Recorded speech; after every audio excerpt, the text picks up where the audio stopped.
আগুনকে কেন পল্লীগ্রাম টিভি কোনো বেতন দেয় না জানেন কি? না জেনে থাকলে আজকের ভিডিওটি আপনার জন্য।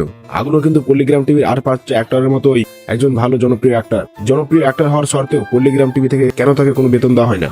তার আগে আপনারা এখনো যারা আগুনকে চিনতে পারেননি, চলুন আগে আগুনের সাথে পরিচয় করিয়ে দিই। আগুন 2004 সালে পশ্চিমবঙ্গের নদিয়া জেলার আজলামপুর নামক একটি গ্রামে মুসলিম পরিবারে জন্মগ্রহণ করেন। সেই হিসেব অনুযায়ী তার বর্তমান বয়স 21 বছর চলছে। আগুন বর্তমানে কলেজে 3rd ইয়ারে পড়াশোনা করছেন। আর 5টা অ্যাক্টরের মতো আগুনের কিন্তু ছোটবেলা থেকেই অ্যাক্টিং এর প্রতি কোনো আগ্রহই ছিল না। এমনকি আগুন যে বড় হয়ে কন্টেন্ট ক্রিয়েটারই হবে এমন কোনো চিন্তা ভাবনাই ছিল না তার ফিউচার লাইফ নিয়ে। তাহলে আগুন কেন আর কিভাবে বা এলো এই সোশ্যাল মিডিয়ার জগতে?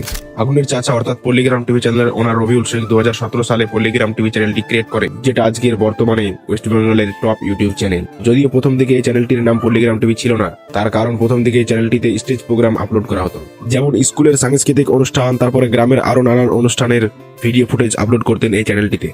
এবং পল্লীগ্রাম টিভি চ্যানেলের ওনার রবিউল শেখ বিদেশে রাজমিস্ত্রি কাজ করতে চলে যান, আর সেখানে গিয়ে একটি সেকেন্ড হ্যান্ড ক্যামেরা কিনেন নিজের উপার্জনের টাকা দিয়ে। এবং বাড়ি আসে আর পাড়ার কিছু ছেলেদেরকে নিয়ে কমেডি ভিডিও করা শুরু করে 2018 সালে।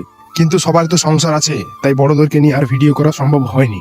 আর বলতে গেলে আজকাল তো কেউ আর বেকার খাটবে না।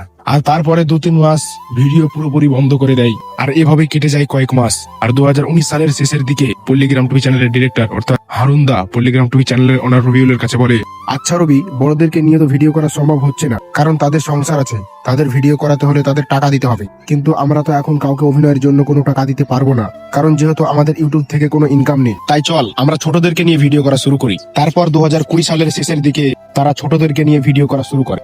আর তাদের প্রথম ভিডিও ছিল পিঠা খবরে। তখন পুরো ভারত জুড়ে চলছিল কোভিড-19 করোনা ভাইরাসের জন্য লকডাউন, যার জন্য সবাই তখন এমনি বাড়িতে বসেছিল। তখন তারা আরো জোরতাল দিয়ে ভিডিও করা শুরু করে। আর তারা লকডাউনের মাঝেই লকডাউন নিয়ে একটা ভিডিও করে, যেটাতে শফিক আর শ্রাবণী মেন পার্টে ছিল। ভিডিওটির নাম ছিল লকডাউনে ঘরে চাল নেই ডাল নেই। আর সেই ভিডিওটি ভাইরাল হয়ে যায়। তারপর থেকে পল্লীগ্রাম টিভিকে আজ পর্যন্ত পিছনে ফিরে আর তাকাতে হয়নি। তারপর থেকে আগুন তার চাচা অর্থাৎ পল্লীগ্রাম টিভি চ্যানেলের অনার রবিউলের সাথে ক্যামেরাম্যান হিসেবে কাজ করে আসছেন। কিন্তু রিসেন্টলি 2 বছর থেকে আগুনও অ্যাক্টিং করে আসছেন পল্লীগ্রাম টিভিতে, আর বর্তমানে বেশ জনপ্রিয়তা পেয়েছেন।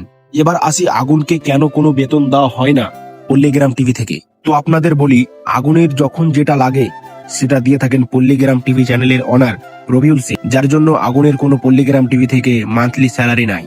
আশা করি পুরোপুরি ব্যাপারটা ভালোভাবে বুঝতে পেরেছেন। এরকম আরো ইন্টারেস্টিং ভিডিও পাওয়ার জন্য চ্যানেলটাকে সাবস্ক্রাইব করে পাশে থাকুন। আজ এই পর্যন্তই, দেখা হচ্ছে পরবর্তী কোনো ভিডিওতে। ততক্ষণ ভালো থাকুন, সুস্থ থাকবেন।